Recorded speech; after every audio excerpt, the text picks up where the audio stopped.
In Australia, there are only really 4 different types of rock art possible. Engraved rock art, also known as petroglyphs, and what we can see here are engravings representing pairs of kangaroo tracks.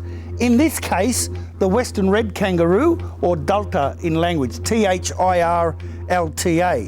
So we've got engraved rock art, we've got painted rock art, we've got stencilled rock art, and we also have back here some printed rock art.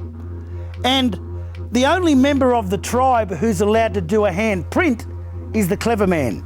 In our language, we call the clever man and the clever woman Mikika, M-I-I-K-I-K-A, Mikika, which comes from our word for your eyes, which we call Miki in language, M-I-I-K-I.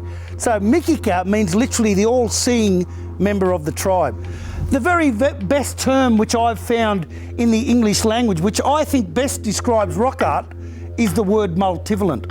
And multivalent in English means levels or layers of information. So we've got to always think about rock art in levels and layers. In other words, if I've got children here, I can only talk about the rock art to that age-appropriate group. I talk about rock art slightly differently with men and women's groups.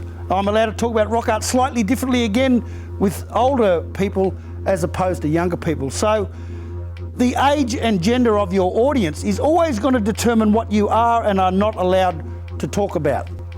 So here, for example, we can see some printed rock art, and this is where the clever man or the clever woman has painted his or her hand with red ochre and then applied their hand stencil straight over the top of that other symbol of rock art.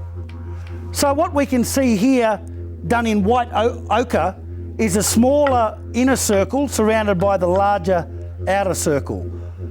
That symbol represents a waterhole. And if I stand directly in front of that symbol now, it's now pointing me directly to one of the largest bodies of permanent water found at Mutawintji. So this piece of rock art is a very clear sign or warning to any of those visiting tribal groups that there are restrictions on the use of water here. In fact, the only time anyone is allowed to go near that large body of permanent water is during ceremony business. Let's have a look at it from another different context.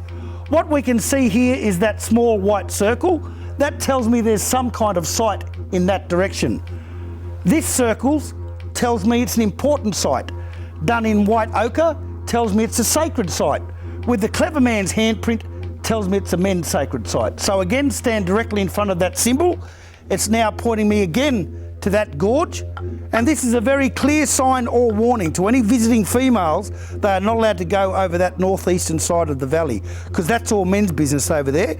And I imagine, but I don't know for sure, that if we were to walk down the valley in that direction towards the women's business place, we would probably come across rock art warning us that we're approaching that women's business place. I don't know for sure.